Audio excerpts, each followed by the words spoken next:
This time around on the journey, I have the pleasure of being joined by not one but two people as I say hello to Jenny and John Black. Thank you both for spending some time to share your journey with us. Oh, thank you. Thanks for having us here. We'll start with you, John, because I think you might be the reason that we sit here today, because you originally came to Albury-Wodonga for work, didn't you? Yes, yeah. Way back in 88, start of 88. It was going to be a 3-year adventure, and we're still here. Still here. Yeah. Plenty more years. I'm not even going to do the maths in, maybe 27 years later than you should have been. Am I about right? 27, 28 years? 28. Yeah.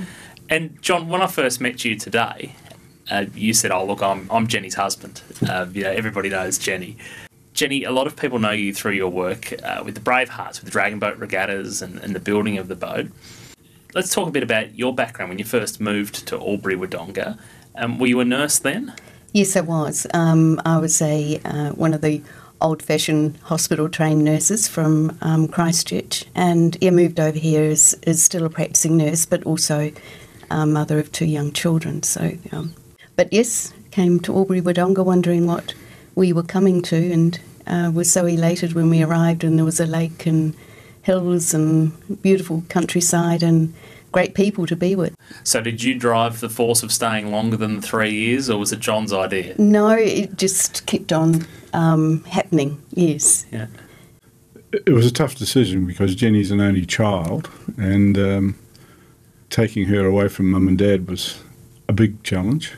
But they became our greatest supporters. They come over every year and spend some good time with us here.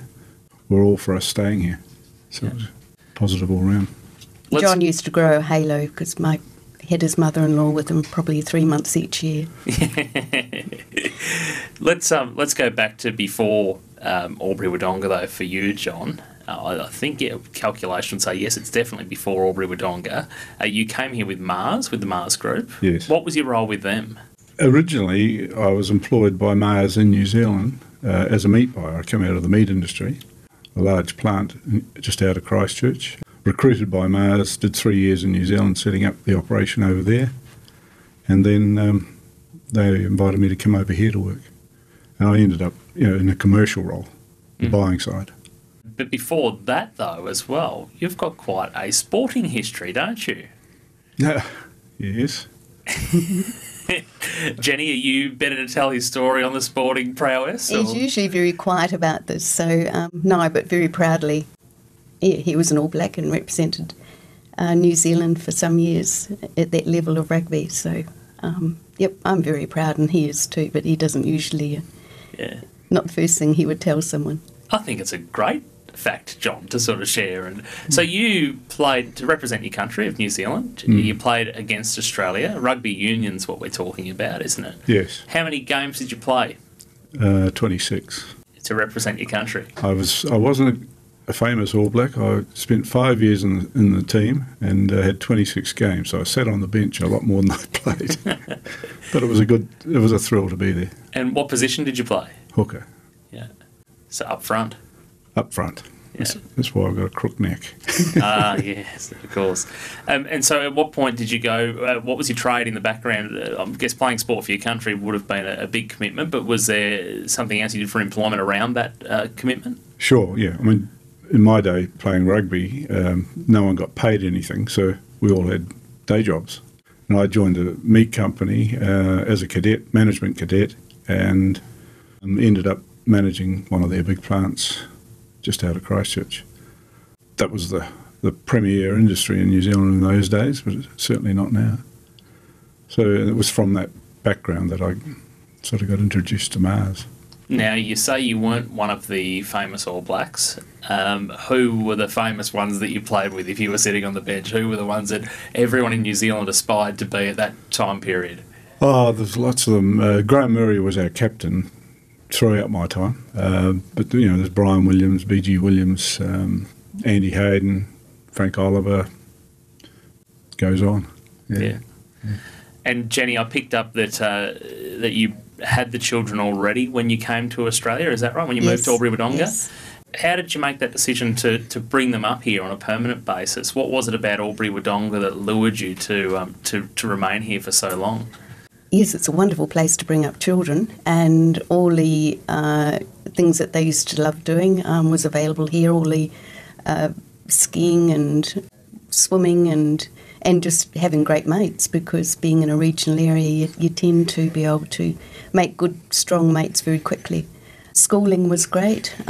We didn't have any reasons to be looking elsewhere for things that were going to impact on their upbringing. And you're both grandparents now. Yes. Are the Littleys around this area, or are they in other cities? Or We're very lucky. We've our one and only granddaughter, who we both dote on, just lives around the corner from us. So, laughing. Yeah. John, I'm going to ask you, how do you think people would describe Jenny? This is always going to be interesting, because it's not just that I've got two people here to ask these questions, but the fact you're husband and wife, we've got to be careful what you say as a response. But what do you think, John? Very friendly, very caring would be the two main things I'd say about her, I think. Yeah, she cares for other people more than herself most of the time. And on the other foot, Jenny, how would people describe John? I think a guy that's there to help anyone, be a good mate. And his ability, I mean, he's a perfectionist, so he can take on a role and produce something really pretty special. Yeah, I think we're both lucky we have that caring attribute and work as a good team. Let's talk about the teamwork in regards to Bravehearts, Jenny, something you've devoted a lot of time to. Yes. Was John in the background always there, willing to help with a hand or anything? You find usually people that are known for achievement through something, it's not just them. There's always that support personnel behind them in the shape of family usually, or husbands and wives. Absolutely. For all of our projects, John's been part of it. And, not even in the background, but also even when we were building the boat, he was doing bits and pieces trying to help us. He was there to do what we weren't allowed to do. Let people do a lot of things, but he was there to do a lot of the heavy things, take the boat back and forwards if it needed to have things done to it that couldn't happen at the TAFE. I can always remember him going to Melbourne and getting an old dragon boat and towing it through the streets of Melbourne to get it on the Hume Highway, a 12-metre boat. Yeah, he went out of his way to be very much part of it. Then became a paddler and a sweep and an integral part of our dragon boat team. And then all our other projects, he's always been there, like when we developed the celebration garden at Assumption Gardens. He was one of the main diggers and providers of soil, and I don't think there's been any of our projects that he hasn't been part of. Yeah, always doing the grunt work to help out where he can. Absolutely. It doesn't expect the appreciation for it. Yeah, absolutely. And Jenny, for anybody who's not familiar with Bravehearts, go back, because you're one of the co-founders, weren't you? I think that's probably one of my, an area where I feel so fortunate to be part of.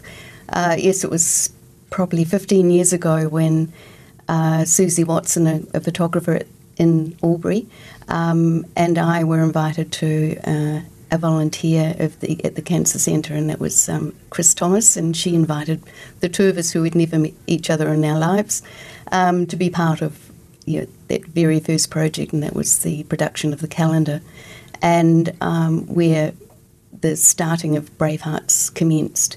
And from there, yes, I've just been so lucky to be on the wave of many wonderful projects which involved our local community, and through that we met some amazing people, and they stand by their name, Bravehearts, faces of courage, love and support. So yes, from the calendar then came the building of the dragon boat, and once again another area where cancer survivors could show that there is life after cancer and there's nothing that they couldn't achieve. And then from the calendar we've done, and we still are very much part of other projects apart from our wonderful Dragon Boat Club, and things like our WIG library at the Cancer Centre, the gardens, Pamper Days for people who are on extended cancer treatments.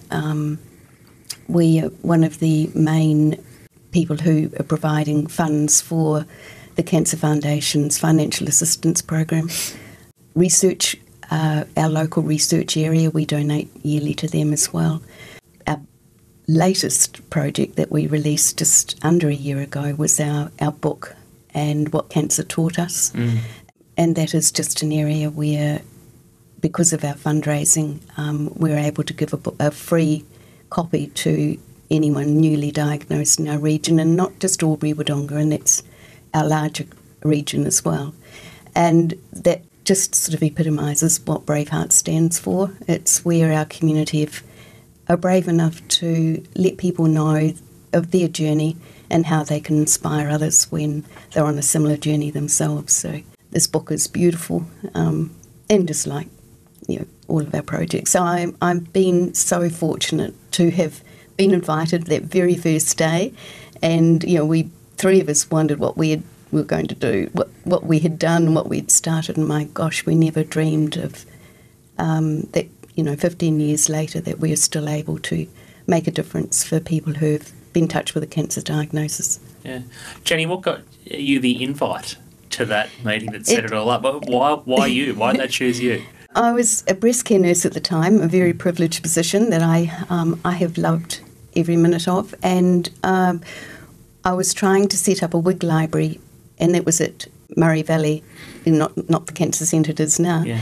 And of course, it was just, we were always trying to get things in our regional area, which, you know, they have in metropolitan centres, but not in small rural regional areas. And so hence we didn't have many funds, didn't have many wigs. So Chris Thomas then was the volunteer in the day chemo unit, and she invited us to go to, or be part of a little fundraiser to go and watch the movie Calendar Girls. And successful. It was the first time I'd met her. We raised about $450, I think, and which brought us 2 or 3 weeks. But then from there, she decided, no, I think we could do a calendar in our region and have cancer survivors as the pin-up people. And that's where she thought, right, Jenny, you can be the person to encourage. It was mainly breast cancer, but it wasn't just all for breast cancer survivors or survivors of any cancer. But because they were the main people I saw, a majority of them were breast cancer survivors. And then she looked around and looked at who was the great photographer of the area, and that's how Susie came on board. So it was, yeah, and she got us very tiddly on wine that night, I can promise you. And we walked out of there thinking, what are we doing? A bit of liquid encouragement. Next thing you know, you're fully committed. Absolutely. But it just showed how much the community just, it doesn't take much for them to put their hand up and support an incentive that's there to help fellow people.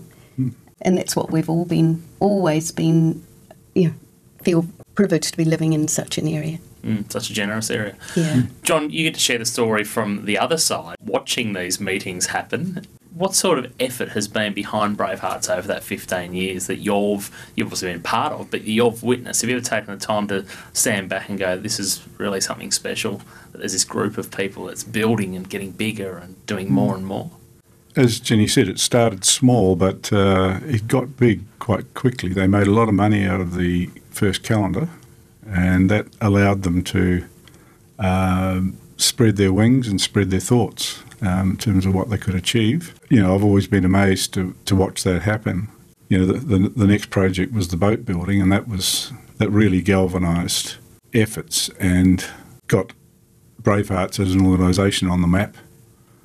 To a big degree, and you know, to start, even starting the sport of dragon boating in this region, it's now probably the strongest part of the Victorian region in terms of dragon boating, and being very successful with 2 clubs. It just started from building a boat and then going from there, and to watch all the people of varying abilities come along to dragon boating and then get involved in the Bravehearts core organisation as well.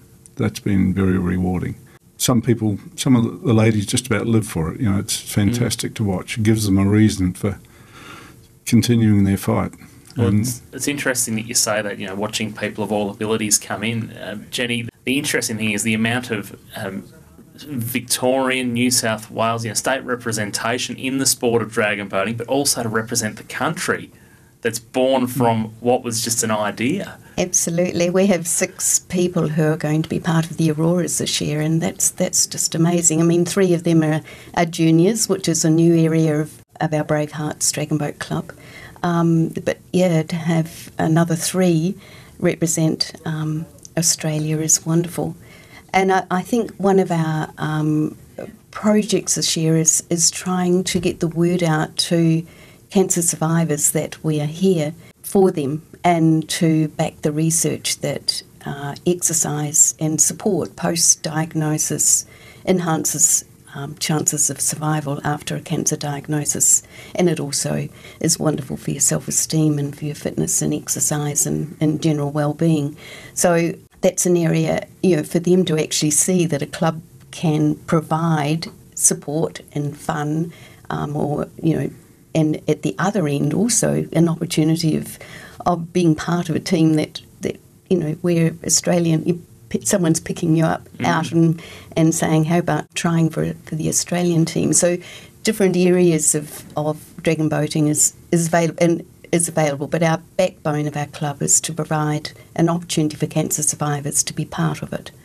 And so it is very an enriching club because of that backbone. So the idea of the dragon boating, yes. What was the link between that and cancer survivors? Was it more so the link that it gets people's attention as something different in our area? What was the key to success there? When we finished our calendar, and as I said, a lot of them were breast cancer survivors, we gave them the opportunity of saying, where would you like some of the money spent? And they came up with that they had just read and watched the Australian Story, and it was about the commencement of dragon boating, which showed the benefits to breast cancer survivors. And it was all about when you've had some surgery to your underarm, you can affect your lymphatic supply, and a condition called lymphedema can occur. And they found that the action of paddling enhanced the lymphatic supply, and it was beneficial as far as reducing that occurrence of lymphedema. So that's when we got on board to think about buying a dragon boat we wondered, where are we ever going to put it and how do you paddle it and all those, and then of course the TAFE came on board and offered us that amazing program to build our boat. And so that really, not only locally but regionally and nationally and internationally, put Bravehearts on the map, because they became the first group of women to ever build a dragon boat. They were amazing. And they'd hardly had any power tools in their life. Yeah. We had to do a 4-week course on how to use power tools. It was mainly a hairdryer or a Electrolux that they got close to. So it really was a project to prove that there was so many opportunities that you could still take on even after going through the hell of cancer treatments. I'm going to ask you both individually. What's one of the greatest sayings or mantras or something perhaps that you live by, Jenny, or perhaps you've heard, and it might be something that filtered through to some of these projects with Bravehearts? When I think about it, one of my old nursing sayings, and it's often better with a glass of wine, but it's here's to it and for it, and if you get to it and don't do it, may you never get to it to do it again. And okay, we used to train after a couple of wines to see how fast we could go, but it was one of those areas where if an opportunity comes by, grab it with both hands, because it may never come again. And then I think through my experience with cancer survivors, I think it's never to underestimate the specialness of the ordinary things of life, and always take time out to smell the roses. To have we've had a very special young 33-year-old who died of melanoma, and she really and truly showed us that having a drink on the outside with your mates and your friends, it can become part of just normal day-to-day life, but really cherish those times, and because they are special. And we often let them go without the accolades that they deserve. So I think that's it. Never take life for granted. Grab it with both hands, love it, enjoy it. Now, John, what about yourself? A great saying or... There's not much wisdom in here, I can tell you. My dad always said, treat others as you'd like to be treated yourself. And that stuck with me all my life. But when I joined Mars, they've got 5 principles. And one of them is mutuality. And in my role in commercial, that was a key mantra. The mutuality principle is a mutual benefits, shared benefits and enduring benefit. That, I think, drove my career at Mars almost. And the 5 principles are brilliant. The mutuality principle is very close to my heart. Jenny, I have to ask, as a breast care nurse, you do unfortunately see people's lives diminish, and obviously there's lots of positive stories where there's lots of recovery and so on, but does it get any easier in that role? Do you get used to its mortality and all the rest? You never get used to it. Those people that we do become close to and they do lose their lives, they still constantly teach us. They're still constantly on our shoulders. And I think, once again, living in a regional area, you still become part of their family and let them live on. Maybe not in person, but I think the other area which those people would really want us to remember is that, we've got so many ways of early detection of cancer and taking all those opportunities to make sure that if we are going to get this blighter, that we get it early and we can be part of the amazing statistics of amazing survival rates now. And a lot of that does come about because of early detection and also the great treatments that are out there as well. But I think it's always heart-wrenching when you do, through many opportunities or not opportunities, times when you think that they've beaten it and then the little blighter comes back again. Yeah. But then they constantly used to show, okay, righto, I've had another kick in the belly, let me see how I can change that, or let me see how I can live my life now a little bit more differently, but still live my life. Would you say you're an optimist or a pessimist? No, definitely an optimist. Yeah. John smiled, he agreed. Yeah. What about you, John? Optimist or pessimist? I'd say more of a realist. But Realist? Very well answered. Tend towards optimism these days. You got to when you get to our age. Yeah. What are your hobbies? You obviously both had different career paths. What do you do with spare time when you're not being as generous? When you spend a bit of time on yourselves, what do you both get up to? I think I'm really lucky. John has encouraged me to do things that I probably would never have done in my life, and one of them is caravanning. So we become a grey nomad. We're about to this year have a look at that Kimberley area in Northern Territory Centre, and so that becomes very much part of our hobby. And bike riding, I can't quite keep up to the fitness level of my husband.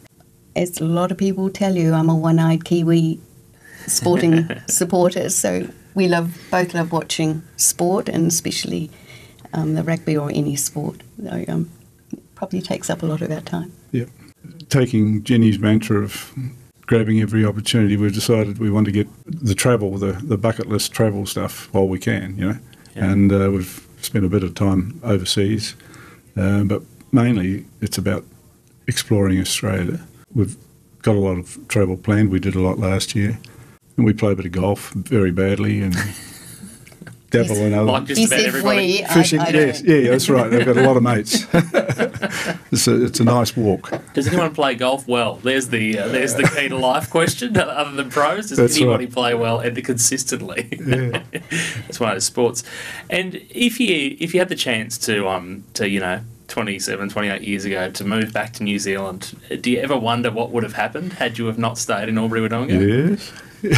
We would have gone back and lived in Christchurch probably, and the house might have fallen over when the earthquakes hit. Yeah, true. Yeah, very realistically could have happened. Yeah, I mean, it was probably one of the biggest decisions we took to leave New Zealand to come over here because of Jenny's family situation, but also we had a lot of great mates and great family, and to leave them, come over here, I fully expected we'd land in a paddock and there'd be red sand everywhere, and it's very nice to come and see the hills and the trees and the lakes and the river. So we're very much at home here.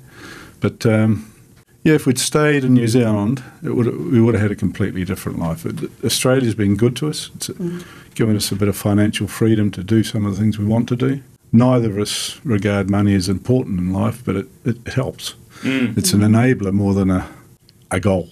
And we just want to do the things we want to do. We don't want to be rich, but having enough money to do what we want to do is nice.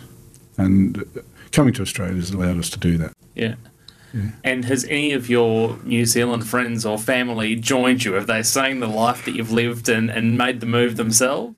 We've sort of been the breakaway people, haven't we? We've had a couple of good friends and their families who have come over here to Brisbane and Albury-Wodonga, and I've had a niece, and I've had cousins who moved over to Sydney. But yeah, we're the breakaway crew from our families, both our families. So it's always wonderful family reunions, and that's something for our granddaughter. You feel sad for, because she doesn't have that opportunity of having regular access with her cousins. But by Jove, she makes up for it when she gets over there. I bet. And I think we are lucky. We've got both of our children living in Wodonga, and that makes a huge difference. We feel very fortunate for that. Daughter's even in the same area as I am, and helps me with a lot of our projects. She's in the cancer centre as an oncology nurse. So, and our son's a amazing computer guy, so our kids help us in so many different areas. But it's interesting. We've had a lot of our friends and family visit and stay and travel around this district, and invariably they're amazed at how nice it is. Kiwis, when they go on holiday in Australia, tend to head for Melbourne, Sydney, Brisbane, Gold Coast, never to high country Victoria. We've taken some of them on bike rides around the district. When they see the lakes and the river and the ski fields, they go, "Wow, you've got it all." And we pretty much have. We can go to Melbourne if we need a bit of culture. We're doing our best to raise the tourist side of the region. The visiting nights. Get as many of those New Zealand visiting nights as possible. Yeah. It'd be silly for me not to ask the question, how long have you been married, the two of you? 45 years coming up. Yeah. John, good work. Just make sure you owned that important year. What do you think, I'll ask each of you, what do you think is important to maintain a long marriage? I think respecting each other's individuality. I can remember part of our marriage service was a verse from Cahill Gabron, who said, allow yourselves to be a trunk, but remember that you've got branches coming off that trunk, but it'll come back to your trunk, allow you to do your individual things but come back. Yeah. And I think, we've been through lots of things together, but I think that strength of being a good mate and is allowed us to have a very strong family backbone. John, what do you think? Lucky. What's been the success? Yeah, I'd say the same thing in probably a different way. Self-reliance, but also mutual reliance, but also having your own separate bits of your life that you can both support each other in, but have some freedom to go do. And I think same thing, really. But and it helps when your wife doesn't like oysters and you can have them all, and doesn't like red wine, so you can have all that. I try. And happy wife, happy life, John. Yeah, that's it. You may both have the same answer to this, having said that your hobbies at the moment are becoming the grey nomads, but if you could be anywhere in the world tomorrow, don't worry about finances, where would you be? Who would you be with? We've been around a lot of the world, and undoubtedly we'd be somewhere in New Zealand or Australia. And we went through that thinking when I left Mars, whether we were going to stay here, looked at going back to New Zealand, looked at different parts of Australia, and we chose here because we like the area. We're not interested in a big city anymore, and this place has got pretty much what we want. So I'd probably stay here. apart from the climate of the last month. Not good for Kiwis. I do love water. I love the sea or a waterfall, which drives John mad. If we're going along the highway, I see a sign to a waterfall with a caravan behind us, we have to do a U-turn. And we've just come back from Christmas being in the Mackenzie country of the South Island of New Zealand, and those lakes and mountains are just majestic. So if we had to move from here, which I, like John, have loved our experience, it was the best decision that we had made, as tough as it was at the time. Yeah, I think going back to that area of New Zealand with family, maybe a chef, or access to a good vineyard that we didn't have to worry about cooking. That's who you want with you, your husband, kids, grandkids, family, and a chef and one. Yeah. The simple things. Yeah. John, is the haka rugby union? Is that rugby union? Yes. Did you ever know all the words and moves to the haka? Could you perform it? I'm not going to ask you to right now, but did you know did you know how it went and what it meant? Yes. We walked through that in great detail when we were in the team. But our hakas weren't performed to half the perfection that they are these days. They're pretty ferocious events. But the haka is essentially a show of respect for your enemy before you go and knock them off. It is to be treated with respect. It is about respect. You're a good team, but look out, here we go. That's it. Yeah. Not as good as us. Yeah. All right. Well, John and Jenny Black, thank you so much for your time to come in and share your journey, because it always is interesting. Over the last 14, 15 months, we've spoken to all different people. Some have grown up here. Not all have moved here, and particularly not all of them have come from another country, even if it was close by with New Zealand, fellow comrades. But thank you so much for your time, and all the best. And I'm sure the legacy of Bravehearts will just continue to keep on building, Jenny, even as you start to enjoy some grey nomading around the country. Thank you. Thanks, Kevin. Yeah, thanks, Kim.